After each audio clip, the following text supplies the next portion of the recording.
gathering, and I don't take it for granted. There's a family relationship, but even with that, I don't take it for granted. And it's always nice to see everybody. So there's a famous phrase. There are a couple of things that we know you can always count on, right? Death and taxes, okay? No matter what, death and taxes. So I want to add another one to that list. You always know the New York Times, fabulous, wonderful, famous newspaper, loves Jewish people, okay? Death, taxes, the New York Times loves the Jews. The only thing that I've ever found the New York Times loves more than Yidden is from Yidden, because they really, really love from Yidden. We all know that, okay? I say that with extreme sarcasm.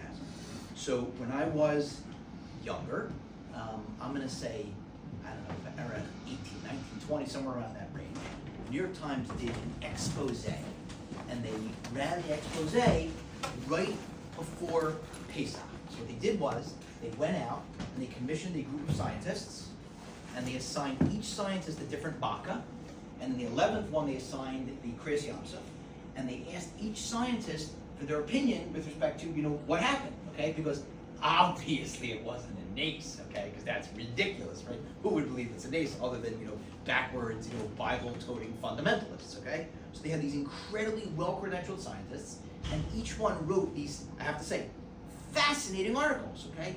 The first one had, there's a particular type of bacteria, and it's rare, but when it happens, it turns water into this red substance. It looks like blood, okay?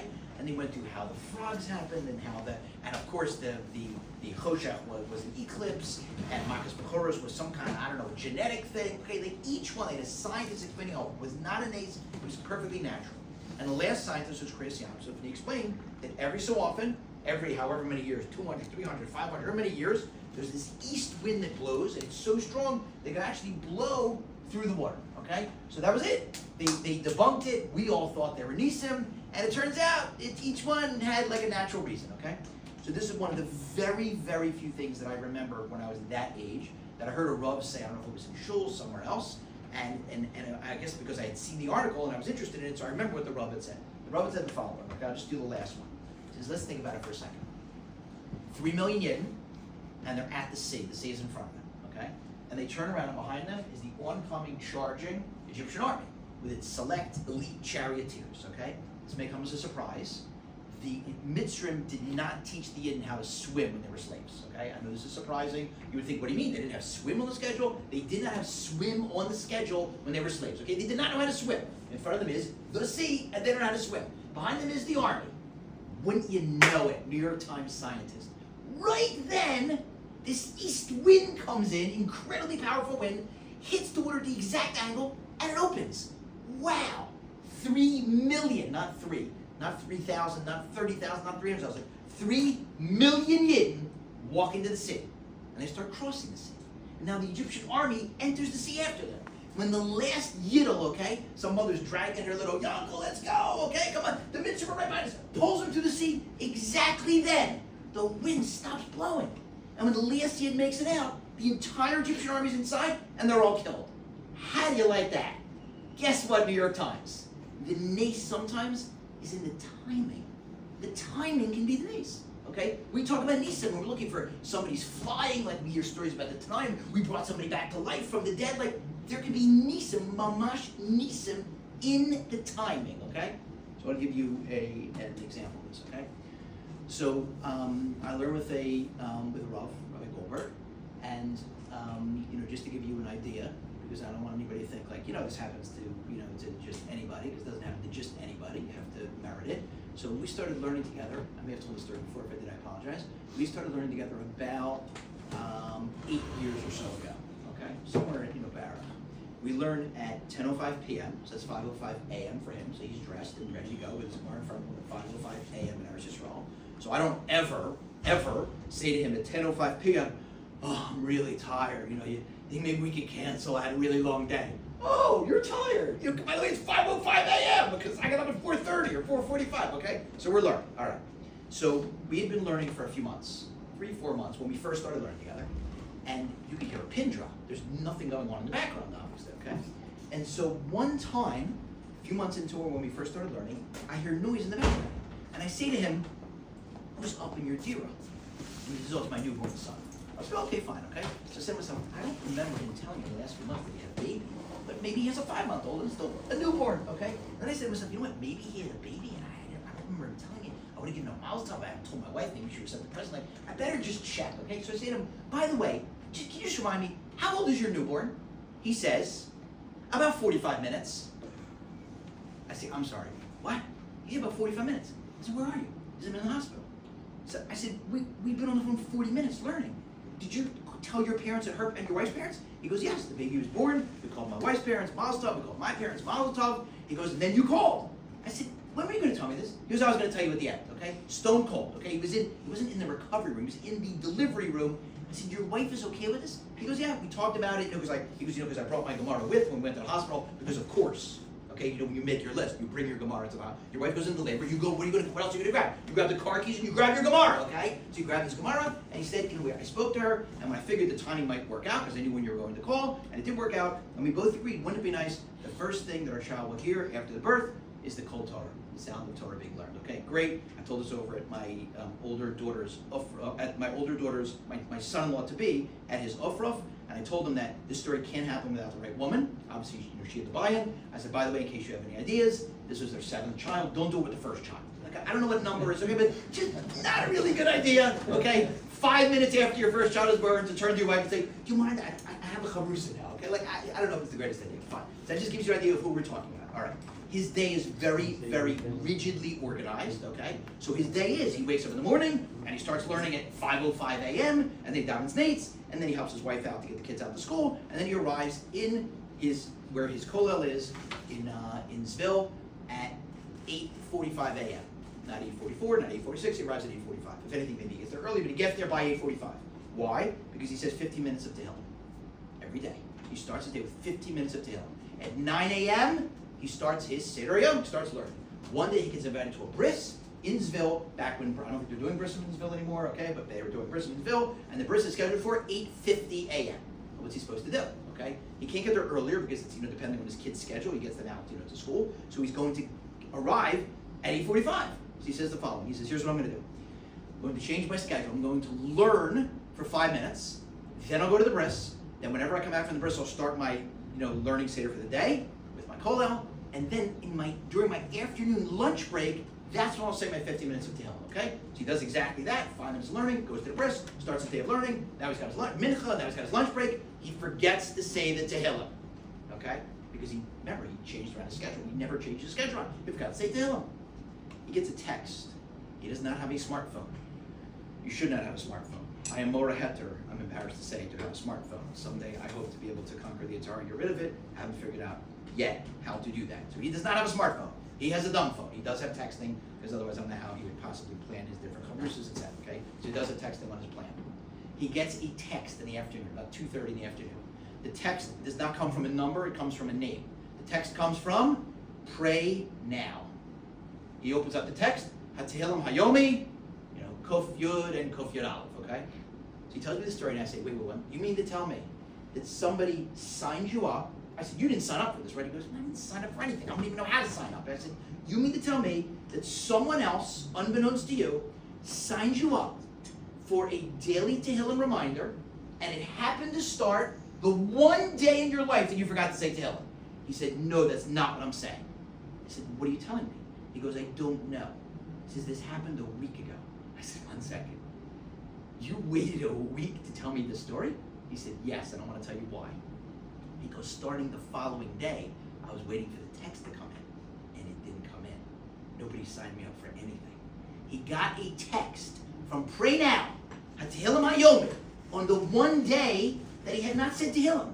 He assumed, wow, what an unbelievable Eshkol brought this story. Somebody signed me up on the one day I needed it. No one signed him up. That was the only day he got the text. I said to him, there's only one thing I find surprising about this story. I would have thought that Eliyahu Hanavi would have a kosher plan and not have texting on his phone. I'm shocked that Eliyahu was texting, okay? Like, I can't believe when Hashem did that. Eliyahu, do that thing you do with the phone, with the texting. Tell Goldberg, send him a text, Hatehillim Hayomi, I need to steal him today, okay? You tell me, how to get that text? I don't know, okay? All right, I'll tell you another story, okay? This story is 2 stories in one, so I'm going to tell you one, and then immediately tell you the second one, okay? Anybody good at math in the room, other than Nasi Akolo? One that was very good at math. Anybody else decent at math? Okay, fine. You'll be our volunteer. Okay, all right. So as you hear the story, you're going to calculate the statistical improbability of this story happening. Okay. My father comes to visit to Passaic. All right, and he says to me, I happen to be out of the house. He calls me up. He says, oh, I know you're out. I stopped by your house. I dropped off a nice bottle of wine for tonight. This was Erev the last days. Okay, we're in Golas. We still have days. I know you can't relate to that. Okay, it was Erev the 7th day. I said, great. So I come back home and I take a look at the bottle of wine sitting there on the kitchen island. And my father's not like this. I know that he didn't do this intentionally. He just didn't take it off. He left the sticker on. So I see any wine drinkers in the room. I know there are wine drinkers. No, that I know there are wine drinkers in the room. Okay, all right. So you'll appreciate the story. He left the sticker on. It is a $150 bottle of wine. Okay. I personally in my life, I like wine. I like good wines even more, right? And I like great wines even more than I like good wines. I never paid for a $150 bottle of wine. I may have tasted one. I never paid for one. And if I did ever buy one, it was on sale, like let's say 50% off, okay? Or is it buy one, get two free, whatever, okay? I never paid $150. I'm very excited about this bottle of wine. There's only one problem. We had a very, very chashuv guest over, okay? Who happens to be the Rosh Kol of a very, very prestigious kollel that's in this very building, in this room, okay? And that particular guest only holds by certain hechsherim on wines, okay? So I look at the bottle, and it's got a perfectly acceptable hechsher to me, but kavod, the Rosh Kolol's over, it's not a Badat's hechsher, it's not a Reuben, it's not a Landau. He's not drinking that bottle. So now I have what is called a conundrum. What do I do, okay? I could do nothing, right? Open the bottle, and I know he's not going to drink it. He's going to look at the bottle, okay? And everybody's going to be doing all five senses. They're going to be swirling it and sniffing it and looking at it and holding it up to the light and tasting it, okay? And never, he's not going to be able to enjoy the $150 bottle. Or, okay, I can call my father. I said to myself, you know what? It's his own grandson. So I call my father. I said, Dad, it's an unbelievable bottle of wine. I'm really looking forward to it. The only problem is, Moshe's over, and he likes a different, a hechsher. Do you mind if I exchange it? He said, what are you talking about? He goes, first of all, it's your bottle. You can do whatever you want with it. He goes, well, what do you mean? Of course, get a bottle of Moshe can drink. Like, what are you talking about? I said, great. I said, you bought it in the Passaic wine store? He says, I assume so. I said, Dad, I'm thinking to myself, if I bought a $150 bottle of wine, I could tell you which store, which rack, third from the left, in the second section, up on it, okay? He's like, I don't know, I assume so, okay? All right? So I said, okay, great. So now I go to the Passaic wine store. They opened we have. I don't want to brag, but we have a mall now in Passaic. So yeah. So now we've hit the big time. Okay, and in the mall they have a kosher wine store. So go to the kosher wine store with this bottle. It's around 4:30, 4:45 Erev Chag. Nobody's in the store. I'm shocked that the store is still open. I checked. They were up until 5 because they're starting around 7. Okay, so it's within a couple hours. Nobody's in the store. Who's waiting till the last second, okay, to go? Nobody's in the store. There's one guy walking out. After I walked in, another guy walked in. There's nobody in the store. So now I go up to, they have a section with a sign above the section. It says fine Specker wines. Okay, I'm kidding. It doesn't actually say that. But they have a section for the more expensive wines. And I'm saying to myself, Hashem, please let there be a $150 bottle of wine with a Badat's hechsher. I've personally never seen one, never looked for one. Okay, you're shaking your head. I find a $150 bottle of Badat's wine, okay, called Shishim in the barrel for 60 months, okay? And I'm great. So now I grab it. It's actually the last one. And I go to the counter. I'm going to exchange this one for this one. Great. As I'm walking to the counter, the other guy who had come into the store, who I know, I'm friendly with him. I don't know him so well, but he had entered the store. And he says to me, where'd you get that bottle? Now, I know that it's the last bottle. And there is no way he's going to need a crowbar and a gun if he's thinking of taking this bottle away. I said, it's up there, but it was the last one. He says, no, I don't mean that bottle. I mean that one. And he points to the one I'm returning. I said, oh, this bottle? I'm returning this bottle. My father got it, my son, he likes a different hechsher, so I'm returning it. He goes, I really like that bottle, okay? So I say to the guy behind the counter, I said, hi, you got this bottle here as a gift. I just want to exchange it for this one. No problem. He says, I'm really sorry. I think he was very awkward. He says, I'm really sorry. What's the problem? He says, you didn't buy it here. I was like, what? Because I'm completely embarrassed. I'm like, what am I supposed to do now? Right? Now what do I do? Do I shell out the 150? Right? Because otherwise, what am I gonna do? I'm gonna go and say to my father, well, it wasn't from here, and then I didn't want to. Wait, you spent why didn't you buy the other bottle so Moshe can drink the bottle? Okay, what am I supposed to do? So this guy, God bless him, says, I'll buy the bottle. Let me give this guy a hug, okay? The guy behind the counter says, I can't sell it to you. He says, why not? He says, it's not our bottle. I can't ring it up. He says, great, I'll pay for his bottle. It's the same price. He goes, yeah, it's fine. Takes out his credit card, dings, okay, and pays for my bottle. I walk outside, I'm saying to myself, math man, what are the chances? This is Passaic, okay? It's not the 5 Towns. It's not Lakewood. We do not have 9 or 10 or 11 or 27 kosher steakhouses. It's not Manhattan. It's not the Upper East Side, okay? It's Passaic, okay? It's lowly Passaic, okay? What are the chances that at 4:30 p.m., the only other guy in the store is willing to pay $150 for a bottle of wine, which I've never done, and he wants that bottle, the one that I'm returning, that I didn't buy in the store because my father or whatever, afterwards I asked him, he's like, I don't know, I didn't remember, I told you I wasn't sure, okay? What are the chances? Can we agree, statistically, ridiculously improbable? I would have bought a lotto. You could have bought a lotto, okay, exactly. Okay, you got a better chance of winning the lottery than this happened, okay? My head is, I can't believe it, all right? That's story number 1, okay? Story number 2. It's Erev Pesach, the night before Pesach. My wife announces, we're eating out of the house. I said, what do you mean? I can just order in. She's like, no. We are eating out of the house. We're not bringing anything. I don't want to hear it. We're eating out of the house, okay? Right? Sound familiar for anybody who's married, whose wives, slave to get ready? And then B'Yan Har Pesach comes and they're free from slavery. Okay. So, we go to a restaurant in Passaic. They have the thing where you order from the little iPad, up in the front. There's a guy ahead of me, okay? We actually got there at the same time. I was like, no, please, little did I know what was about to happen, okay? He puts in his order. I noticed it's taking him a little while, but he puts in his order. I get up, I put in my order, fine. So I sit down with my wife and our kids, 7 o'clock, 7:15. At around 7:20, 7:30, I go up to the counter. I'm like, hi, Rothenberg. Yeah, we're working on it. 7:45, hi, it's Rothenberg, what's going on? Okay, yeah, okay. Can you maybe make our appetizers? It's been 45 minutes. Yeah, you're working on it, okay. In the meantime, I'm sitting and I'm watching. They are stacking up this order that is like for an army. And I say to my wife, because I know that she knows the wife better than I know the husband, the guy who ordered in front of us. I was like, how many kids do they have? She goes, I can't believe it. They have a very big family. They obviously put in a big order. So I'm watching them prepare this gigantic order, and for some reason it's bothering me because their order just keeps growing and I'm not getting anything. I can't even get an appetizer. I got little kids who are starving. And I have a father, me, who's getting angrier and hungrier and hangrier by the minute, okay? Right? And I'm just completely losing it, okay? Fine, 8 o'clock, I was like, what is going on? And I guess I was loud enough that the guy, okay, from the kitchen comes out. He says, Rothenberg? I said, yeah. He goes, I made your order. I'm like, what are you talking about? Where is it? He turns the guy on the counter. The guy on the counter has a look on his face like, he combined both orders, put them in the box, and gave it to the other family whose kid had shown up. It was like 16, 17, 18-year-old kid had shown up. And they gave him this huge box with their food in it and our food in it, okay? And they went home with our food, okay? Smoke is coming out of me. So I said, you know what? I have it. You call him, text him, okay? Yeah, we will, okay. And I'm saying to myself, but now, what's this guy going to do? He's going to get up after he got the food and run back. He's been waiting for his food for a while, and he's going to go run back, run ours back. But then he should run ours back. It's our food, and we're starving. He should get in the car right away, okay? I am furious at the world, okay? I'm furious at the cook who wasn't clear enough. I'm furious at the guy behind the counter who mixed up the orders. I'm furious with the kid who showed up who just took a box home that they handed him. I'm furious with his father who did immediately run our food back, okay? Finally, they say, listen, we're not going to make you wait. We're going to make your food again fresh. They make all our food. I eat, and I feel much better, okay? So now I'm no longer hangry. I'm no longer hungry and angry. And so I get up, and I do the right thing, which everybody, if you're ever in a situation like this, you have to do. I first go to the guy behind the counter. I got to apologize to you. He says, you don't have to apologize for anything. I said, yes, I do. Okay, I lost my temper. I was very upset. I was hungry. I get like that. I've tried to work on it. I'm a reformed hothead, but sometimes I lose my temper, and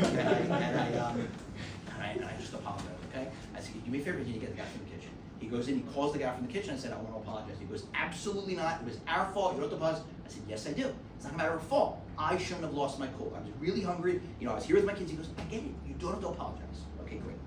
What I never did was, I never went back in my head and forgave the guy who got our food, who I was angry at, right? I apologized to the guy on the counter, and I apologized to the guy in the kitchen, but in my head I never went back and said, you know what? The guy who got our food, who I was angry at, he didn't do anything wrong. Math. What are the chances that the guy who accidentally got our food, about which I was angry, and at whom I was angry, was the same guy that bought the bottle of wine? Very good. What are the chances? Can you count that high? I can't do the math on the impossible, I don't want to say impossible because it happened, okay? The statistical improbability, okay? That these two stories within a week of each other, in percent. And of course, the second it happened, when I walked down the park line, it wasn't just that a guy bought that guy. And of course, if ever in the history of Earth there was somebody who forgave and forgave and forgave, I was like, how can I possibly have been upset at that guy is a prince. That guy is a malach. That guy just bought the $150 bottle of wine that I wasn't able to return. And I was upset at him because he got our food, because he's sitting in his house, literally sitting in his house, and his son showed up with a box, and there was someone else's food in the box. Not his fault. But you better believe I forgave him, okay? And it was like, mamash, Hashem, like we say every morning, Hamechin mitzadei gever. Like, 1 second, you would have paid against that guy. That's a problem, okay? Yitzchak went to Be'er Lachairoi to bring Hagar back to remarry Abraham. Why? Because he was worried that Hagar still had a kapeda against Abraham. What? What do you mean worried still had a kapeda? When Sarah said, throw them out, Hashem told Abraham, listen to your wife. How could he possibly be worried? What do you mean worried about a kapeda? Hashem said, listen to your wife. And yet, Yitzchak's worried. She may still have a kapeda against my mother. As ridiculous as it is, as wrong as it is, I'm going to go bring her back. I'm going to go try to appease her. Okay? You don't ever want anybody to have a kapeda against you.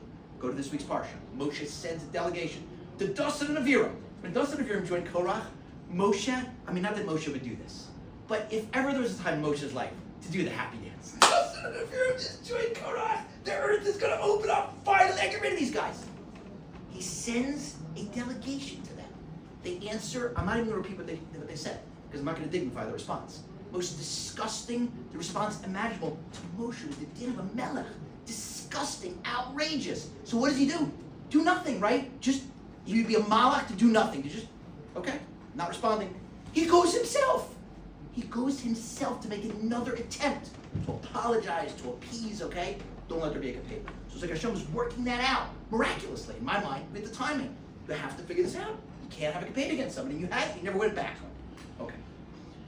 So, here's a question.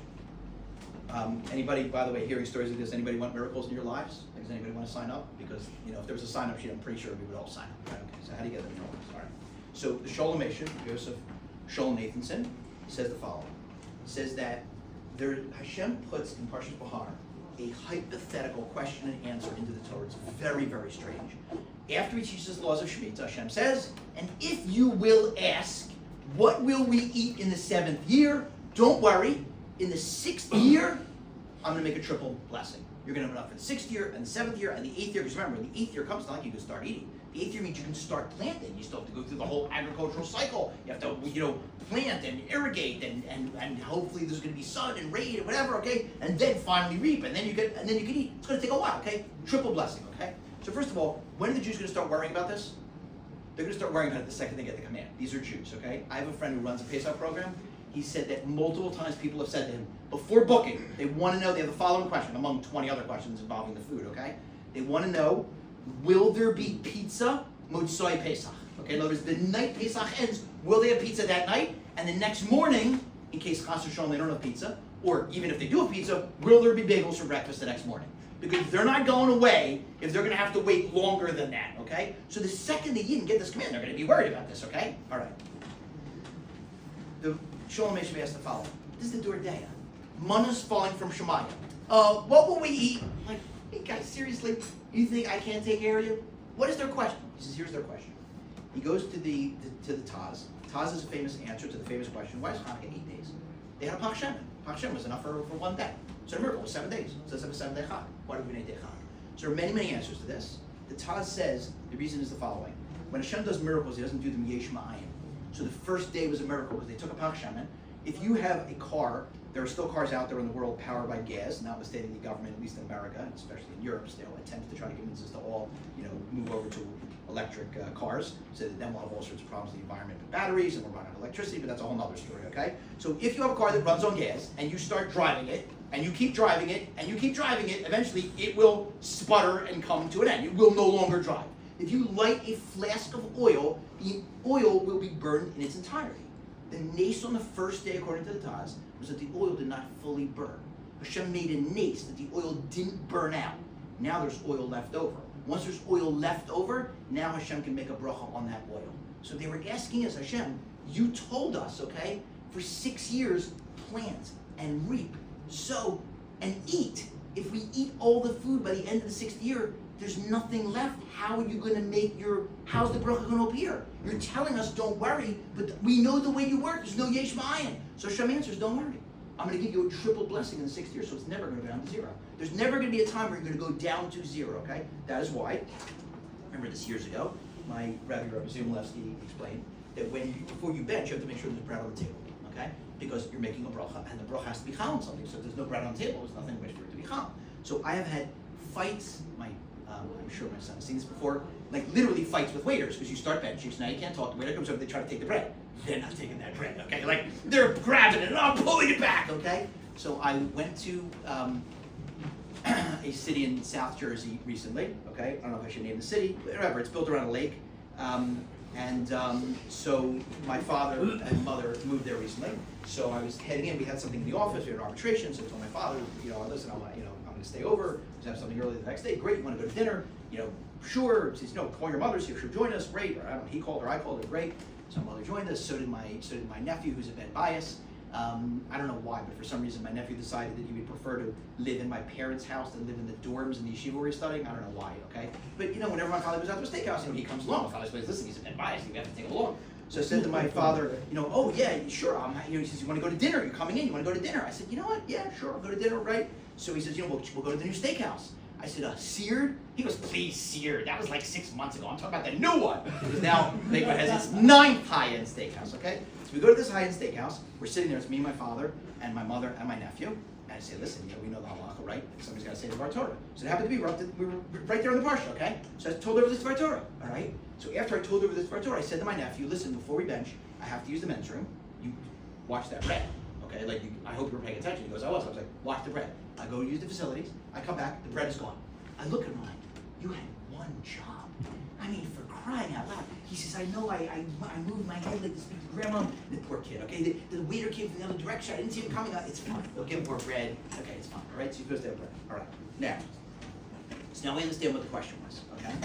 So, the Shalom Eshkol continues. It works the same way we're going to Rochnias, okay? We all know this. We all know,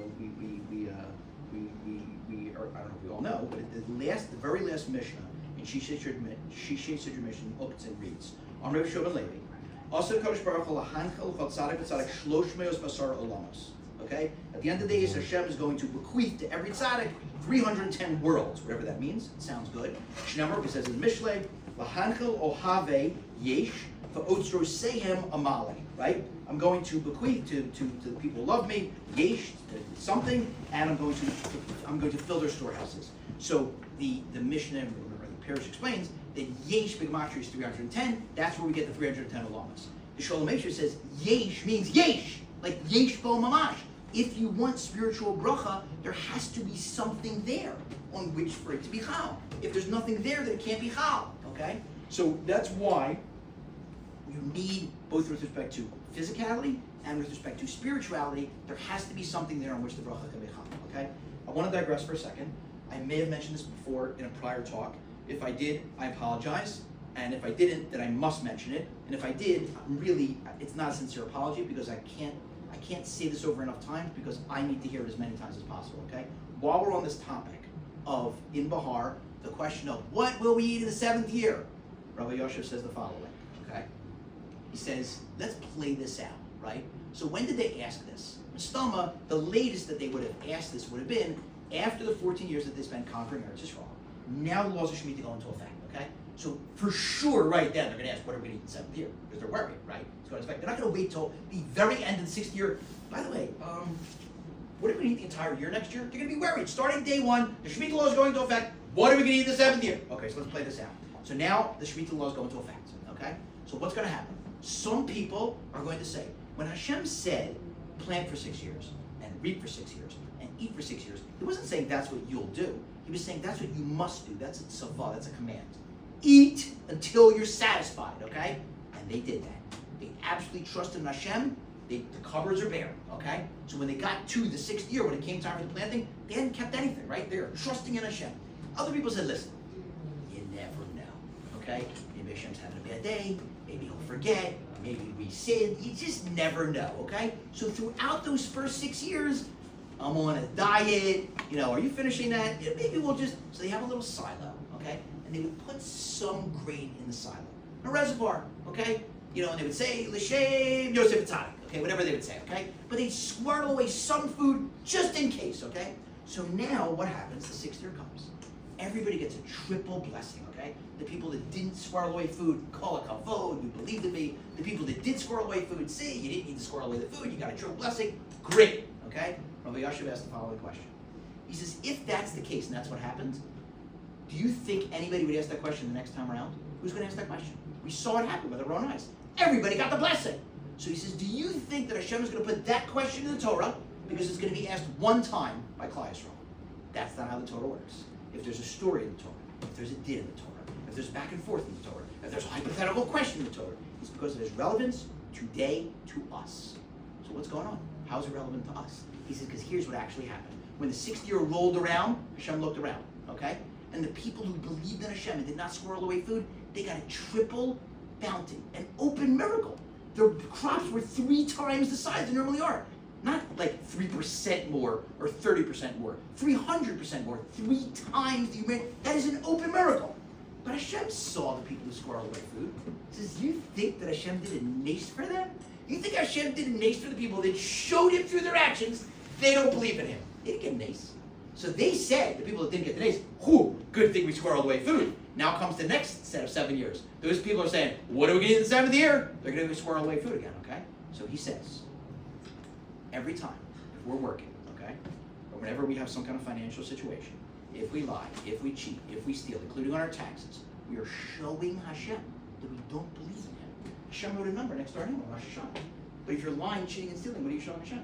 You're literally showing him, I don't believe in you, okay? So the best business advice you'll ever hear, whatever business you're in, including in learning, getting stipends, whatever, there's always going to be some, hack, some shtick, but everybody does it, but nobody will know about it. But my friend's rabbi said it's okay to cheat on taxes. What's his name? I don't know, it's my friend's rabbi, okay? That guy, my friend's rabbi, or the Fulabula Rebbe, the types of rebbeim that matter various different things, okay? You're showing Hashem that you don't believe in him. So if you want Nisim, okay? You want that hashgacha process in your life, you have to show him. You can't have it both ways. You can't lie, cheat, steal, fake around, okay? Oh, but Hashem, absolutely. Did you see how low my Shemona Esrei was today? Yeah, I also saw how you cheated your customer. Like, which one is it, okay? So what's your status? So let's get to that, okay? Perfect segue. We didn't plan this, okay? Now, I could have scripted this any better. Yosef Atzadik says to the wine minister, by the way, when you get up there, put in a good word for me, okay? And he spends 2 extra years in jail. What is his status? Are you kidding me? I want to know, other than the Nasi and Eshkol, okay? But I mean, us, okay? Like, I want to know, okay? How many of us in that situation, Yosef's situation, you're in the dungeon. This guy's going back in his position. Who wouldn't say, by the way, when you get back up there, put in a good word for me? Who's not going to say that? He spends 2 extra years in jail. He gets punished and has to sit in an Egyptian dungeon. Newsflash, they didn't love Yidden there now. They didn't love Yidden there back then, okay? 2 extra years in an Egyptian dungeon. Why? So my Rabbi Ramat used to explain it as follows. Because Yosef was a master reader of human personality and should have realized that the wine minister was a complete opportunist, okay? If the wine minister is going to benefit from mentioning Yosef's name, he's going to mention it the second he gets out, whether or not Yosef asks him. If the wine minister is not going to benefit from mentioning Yosef's name, Yosef could ask him 100 times. He's never going to mention his name. And we see this. 2 years go by. He doesn't say a word. All of a sudden, Paro's having dreams. He's very upset about it. He's like, oh, wait a minute. I can maybe get a raise or a promotion. Oh, your excellency. I happen to know somebody maybe want to help you out, okay? So at Yosef's rarefied level of bitachon and amunah, and coupled with his expert knowledge of human personality, he should have realized asking is not going to make a difference. Whether or not you ask, he's only going to mention you if it helps him. So it doesn't matter if you ask. So that is not Ishtalis. That's vain Ishtalis, okay? Ishtalis that matters is different, right? And that's something that we need to figure out. Obviously, each one of us in our pranasa, we know that we don't realize this. When Hashem puts a number next to each one of our names, he could put two guys, right? And he puts, I don't know, give him a number, $100,000 for this guy, and $100,000 for this guy, right? Oh, and by the way, he then puts another thing like next to it, a little memo, okay? Lots of aggravation, no aggravation, okay? Meaning that you have people, you've seen this before, you have two people that have the exact same income, and one works day and night, kills himself. And the other one, you look at this guy's like, do you ever work? Like, what? I don't ever see you in the office. I don't actually see you, passive income, eBay business, Hashem figures that out, okay? So, and that we have to figure out for ourselves. I will tell you this, though, that the Rambam says that the more you believe, the more you get, okay? And the Ramban says that if you get to the level where you mamash believe it, you can buy a lottery ticket. And we're not at that level, but there is, I mean, I'm not saying that there's nobody in this room at that level, but most of us don't get to that level, so we have to put in hashtadlis. But the hashtadlis can change based on your level of belief. The more you believe that Hashem is going to take care of me, the less hashtadlis you have to put in. Again, you need to say l'cha rav, you have to figure out a rav who knows you. You have to know yourself in order to figure that out. It's a tricky thing to figure out. Okay? This may also be why Sarah gets the message. Okay? Sarah gets the news. She overhears, a few Arabs are in the tent telling Avram, oh, and by the way, your wife's a really good cook, and I don't know if they said that. Hopefully they complimented it. And you're going to have a son next year. She laughs. Okay? And she says, at my age and at his age, okay? And Hashem says, Avram, like, what's going on here? Okay, well, why did Sarah laugh? Wouldn't it be so much cuter, okay, for Hashem to appear to Avram and say, watch this next year! Oh, is she good for a surprise, okay? Like, what's with the whole, what is going on? Okay, she laughed, okay, so Hashem's we'll show her, because Avram, remember, he had the nevuah previously, and he laughed tears of joy, like, yes, okay? So they just, kibitz together, like, oh, this is going to be, just kill Avram. Just wait, you got to take a picture, okay? I don't have a camera up here, okay? Take a picture. I want to see her face when she realizes, like, whoa, what she starts showing. What is going on, okay? Instead, Hashem's like, Avram, we got a problem. She doesn't believe it can happen. So now we know the answer to this. It's not going to happen if she doesn't believe. Hashem's going to do an open nace.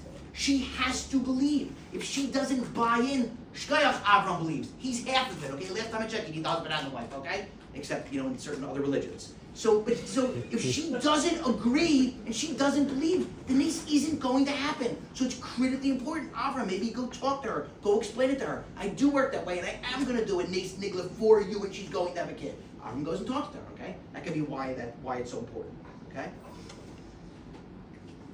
We know, I talked about this at the recent bris of the grandson, but Kushalevsky had a son. I just enjoy saying it over and over again, okay? At 88 years old, all right?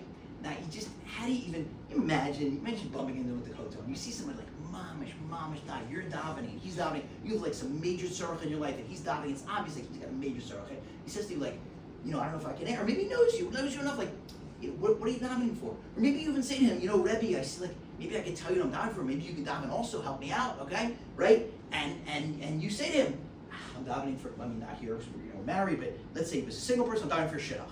Or let's say you're davening for a parnas, okay? Or let's say you've been trying to buy a dira in the area where you live for years and years and years, okay? And every time that you have one, it falls through, okay? That's what you're davening for, right? And he says to you, sure, give me your name, I'll daven for you, okay? And then he says to you, maybe, listen, maybe it works both ways. Maybe you daven for me, sure. What are you davening for? I'm davening for a child. Seriously, people are giggling. What would our reaction be? Seriously, what would our reaction be? He's 88 years old. Imagine an 87-year-old, and he says to you, no, and you look at him is he making a joke, right? He says, no, I'm serious. And you figure, what? He's probably 65. He just looks older. I hate asking this, but how old are you? He says, I'm 87. You're and you're looking around like this. You're there was a show when I was a child. It was called Candid Camera, where they would put people in these insane situations. Crazy situations, okay? They would do crazy things. Some of it was demented, okay? They would tell somebody, you just won $1 million lottery, because you're whoa, go crazy, okay? They're by the way, we're just kidding, you're on Candid Camera, there are cameras all around, the person's horrible, okay, crazy things, okay, they'd do, right? So they'd be filming them. You would literally think you're on Candid, you'd be like this, you'd be like, okay, very funny, where's the, somebody's gonna come out, oh, we're just here, social science experiment, we just wanted your reaction, okay? And you can't convince me that totally straight face, you turn and say, sure, what's your name? Tzvi, Ben, okay, yeah, absolutely. 88, okay? He filmed a video after the birth. I don't know if anybody saw this. It's worth seeing, it's worth tracking down and seeing. And remember, this is her tzvi. This is not somebody who it happened to who was like, oh, I'm gonna go make up a story, okay? He didn't make up a story, right? If you know anything about it, he did not make up a story. And he felt it was important enough to share this with Klal Yisrael. He said, I never once was messiahish. once. Now I get it when he was 28 when he died. I totally get it when he was 38. I get it when he was 48. I even get it when he was 58. 68? 78? 80? 83? 85? 87? Not once. He's saying Shemona Esrei, asking Hashem to give him a child, and not once was he Messiahish. And that was his point. Because if he had been Messiahish, it can't happen. It can't happen. You can't expect Hashem to answer. And people will say, you know what? I see this. It's heartbreaking. Okay? I see it sometimes from older singles. You know what? I've been praying my whole life. People who have children like that, and they give up. You can't. Whatever it is, whatever the issue is, you can't ever give up. You have to believe. Harify. In 1 second, Hashem can turn around. In 1 second, if Hashem can give a child to an 88-year-old man, he can do whatever it is I'm asking. He can do anything. Okay? You can't ever be Messiahish. Now.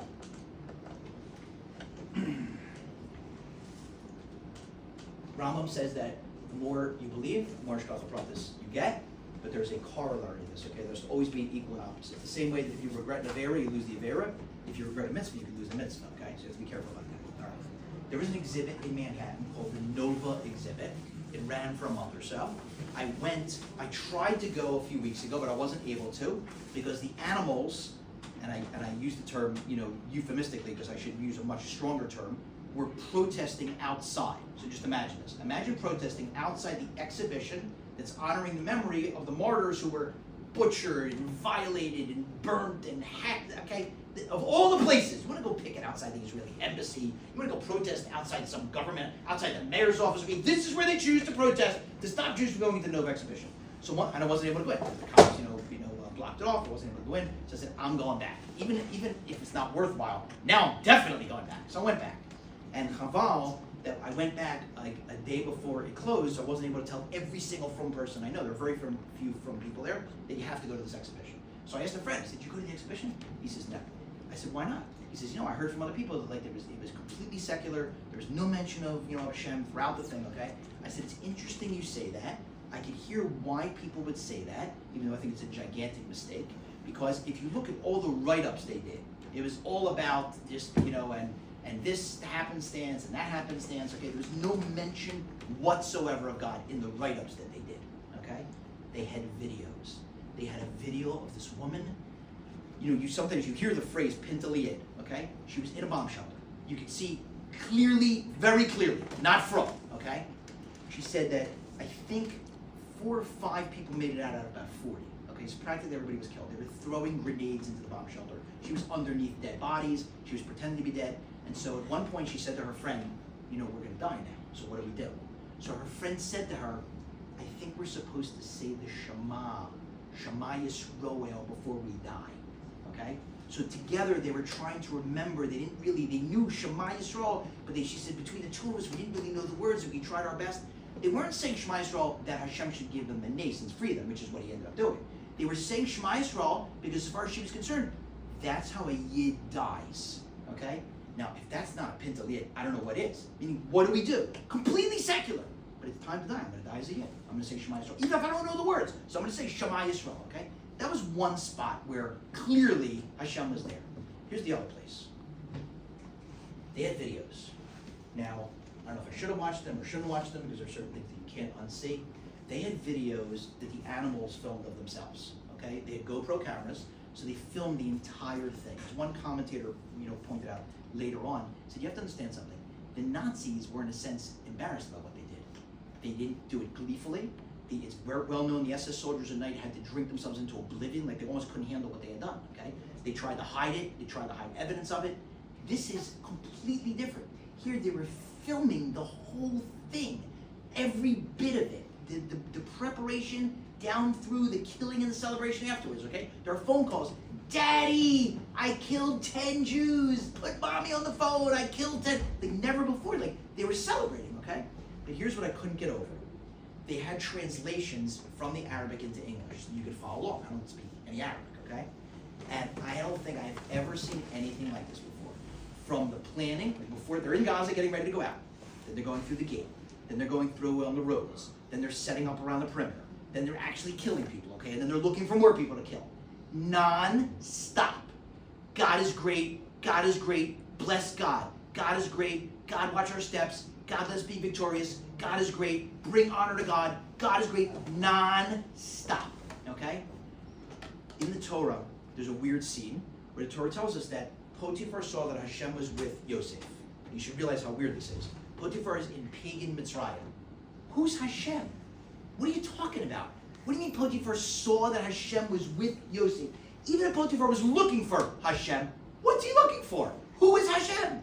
What in the world is the pasuk saying? So Rashi says what it means is that Shem Hashem is Shagar B'Piv. We've all met people like this, right? How you doing? Baruch Hashem. Well, what's your plan later? Yirtz Hashem, Baruch Hashem, Baruch Hashem, Yirtz Hashem, like non-stop, okay? Shagar B'Piv. God's name, and keep in mind, this is not a different religion. There are certain religions that are idolatry, okay? We know this. We know this from the Ramat. This is not idolatry.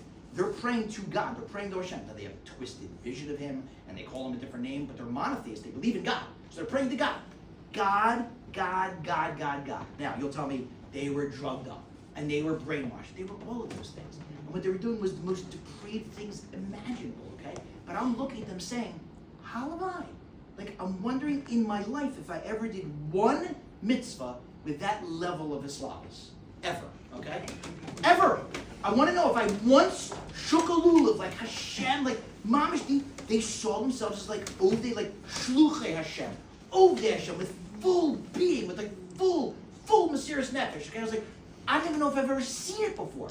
I Mamish don't know if I've ever seen it before. Then I stopped and I said to myself, I've seen Rabbi make a bracha, so I've seen it, okay? I've seen it, right? But just once, okay? Rambam says that the reason what we have Rav Chanan ben Akasha says that Hashem loves us, so He gives us He hear about Him Torah mitzvahs, He gives us all these mitzvahs. So the Rambam says there are different pirushim what this means. Rambam says that the reason Hashem gives us so many mitzvahs is in the hope that one time in our lives we'll do one mitzvah the right way, completely l'shem shamayim, viewing ourselves as an Eved Hashem, doing it because Hashem commanded it, doing it because we love Hashem, doing it with the slavas, doing it b'simcha, okay? Like I'm watching these animal monsters, say to myself, how am I? I could do a mitzvah one time like this. Hashem, okay, God is great, okay? Now, I told this over to a friend. A friend said, it's interesting you're telling us, because the day after 9/11, or the Shabbos after 9/11, one of the Rebbeim was saying, or Yonatan Sachs said the following. He said, it's interesting, you look at the beginning of the Megillah, it says that Achashverosh ruled over 127 provinces and he was sitting on his throne. He says, you know, if you rule over 127 provinces, you really don't have a lot of time to sit on your throne, okay? I don't have 127 offices. We have like a half dozen. I don't have time to sit in my chair. Like I sit, I get up, I get a phone call, I got another thing, all right? You're all day long, like a headless chicken, 127 provinces. He said there are people among Klal Yisrael that weren't keeping Shabbos. So Hashem took the serenity of Shabbos and gave it to Achashverosh.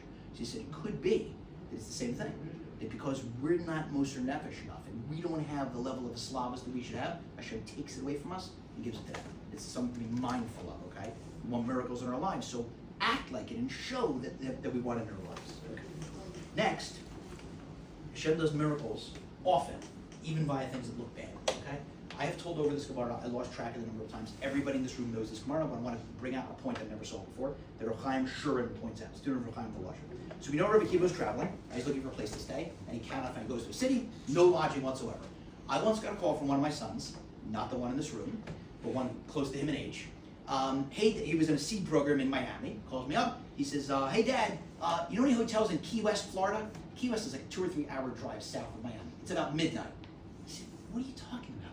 Where are you? He said, well, I'm in Key West, the guys, we decided it was our last night, so we decided to go to Key West. He goes, the problem is that, we didn't make reservations, because, Bach can't have a plan, because they'd have a plan and they wouldn't be able to get married, because, girls come back from summer, they're not going to date a guy with a plan, okay? So they just drive, 2-3 hours to Key West with no plan, no reservation. They get there and they find out, unbeknownst to them, there's one night a year where it's open lobster season the next day, but you can hunt all the lobster you want without a license. So every hotel is taken, okay? I said, what are you going to do? He goes, if we don't find anything, we're going to sleep on the beach, okay? So as a responsible parent, I said to myself, he's going to learn a lesson. He's going to sleep on the beach tonight, okay? Unfortunately, I had taken a call in my bedroom because it was around midnight. My wife says, what's going on? I was like, she said, no, what's going on? So I tell her, she's like, you're going to get him a hotel room, right? I was like, of course, absolutely. I'm going to the internet right now to get him a $500 hotel room because he didn't make plans ahead of time, okay? For Akiva, I don't know if he didn't make the plans ahead of time. Maybe he was a bacher at the time. I don't know, okay? Let me know if he was married, if he started learning, so whatever. He didn't have plans. He can't find a place to stay, okay? Can't find a place to stay. He's got to go stay in the forest, okay? You know what he says? Call David Rahmana the Tava. Everything Hashem does is for the best, okay? Great. He's got with him. We all know the story, right? Brochus, Samach, Amabes. He's got a light with him. A wind blows out the light. He's got a rooster with him. A cat eats the rooster. He's got a donkey with him. A lion kills the donkey, okay? After each one of these things, okay, some of us in this room, I don't know about anybody else in this room, I know me, okay? As this was going by, I'd be like, what in the world is going on tonight? Like, am I under a black cloud? Seriously? No place to stay? Took out my light, took out my rooster, took out my donkey? Hashem, seriously? Okay? Every time. Called Davar Rahmana, the Tava, okay? He finds out the next morning, we know the story, the marauding army came in, and had he had the light, or the rooster, or the donkey, he would have been captured, he would have been killed, okay? Hashem saved his life, all right. Blian, we all know the story. What I didn't realize, this is what Chaim Shurim points out, is that Hashem was micromanaging the situation. Light can be seen from a great distance. So as the marauding army is getting closer, they're getting within range of being able to see the light. Hashem takes the light out. A rooster is loud, but a rooster can't be heard from as far away as light can be seen. So now they're getting closer, they're almost in range of being able to hear the rooster. Hashem takes out the rooster. A donkey brays pretty loudly, not as loudly as a rooster does its cock-a-doodle-doo. So now Hashem takes out the donkey, which means Hashem is watching exactly, the order is not random. Exactly when he needs each thing to happen. He needs the light out, boom, send the wind. He needs the rooster taken care of, send the cat. Now he needs the donkey taken care of, get the lion into action, okay? Each step in the way, it's micromanaged miracles. Mamish, like the Hashgacha process is exactly when he needs it. Okay, let's update the story. I got a call from a guy. Hey, Harry, it's Gary from Atlanta. I have no clue who he is. He said his last name. I'm like, I'm trying to figure out, who's Gary from Atlanta? Is this like a game show? I'll take sports for 300. Like I have no idea what he's doing. Okay. So he said, I'm here in the city with my, with a few of my kids. Okay, come by your office. I'm like, sure. Okay. Turns out Gary was a guy I had spoken in Atlanta a few months before. I had met him. I guess he called the local Makar to get my number. He figures, I figured I don't know. I guess I became a tour guide in Manhattan. Okay. Right. Fine. No problem. Okay. Gary shows up. It's hot. I give them all drinks. Right. I show them the views. Great. They're taking pictures. Gary turns to his friend Howie, and he says, Howie, tell Mr. Rothenberg your story. Now, just to have the mental image in mind so you can appreciate the story is very important. If you were a casting agent in Hollywood, don't ever take that job, okay? There are other ways to make pronouncements. Hashem does not want you to be a casting agent in Hollywood. But if you were, and you needed an extra actor, just in the background, in a beer commercial, Howie is your guy, okay? Howie could join any fraternity in America just by sending his picture in, okay? The baseball cap and like that, big guy, okay? Like, he's just Joe America, okay? Joe College, right? Howie finished high school. He's 19. He volunteers in a kibbutz in Eretz Yisrael for 5.5 months.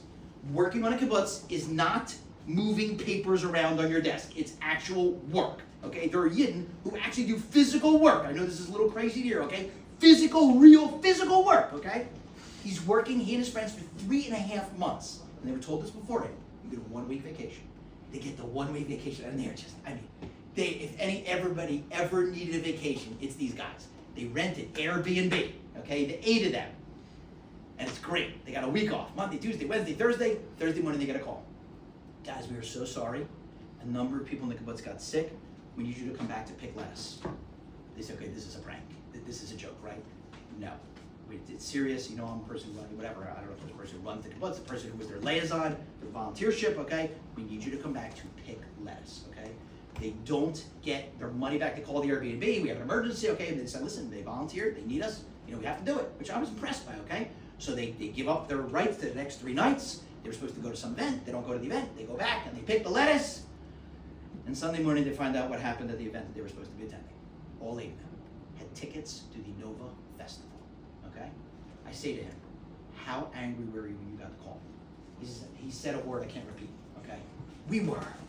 Can you imagine these guys, okay? And they know what's coming, okay? Nova was, Lahabdal, I don't know if it means anything to say Woodstock, okay? Like this was, in Israel, for people who were interested, like this was the event of the year, the concert of the year. And these are red-blooded American males, okay? They're Yidden, they're not from, and they know they're going to be beautiful women, and there's going to be all sorts of liquor, and there's going to be certain substances that maybe they're legal, maybe they're not, maybe that weekend they're legal, I don't know, but in abundance, like whatever, the Satan himself is like, guys, even I couldn't have come up with this. It's like, they've been working so hard, and they know they get a week off, and they're going to Nova Festival, and they get a phone call, they have to pick lettuce? What do you mean we're going to be spending the weekend meeting girls and dancing to the music, and instead we have to pick lettuce? Save their lives, okay? So it happens sometimes. I have somebody whom I'm very close, a couple, they had a baby. 3 weeks after the baby was born, baby had a rash. Mother takes the baby into the pediatrician. Pediatrician, God bless him, says, I don't like the looks of this, take him to the hospital. Mother says, what are you talking about? He says, listen, I don't think it's anything, but just rule out, could be something serious, takes him to the hospital to go rule out whatever this thing is. Turns out that's what it is, okay? The baby needs to be in the hospital for like 2 months on antibiotic therapy. Newborn kid is like their third kid, they got 2 little kids at home, and now they're gonna be in the hospital for 2 months with this little baby on, like, it's like, like, woe is me, okay? Like, I mean, we know, Gamzul Tova, called over Rahman al Tava, but like, that's a tough one for parents with a newborn kid, okay? A week in, the kid's gonna be there for 2 months.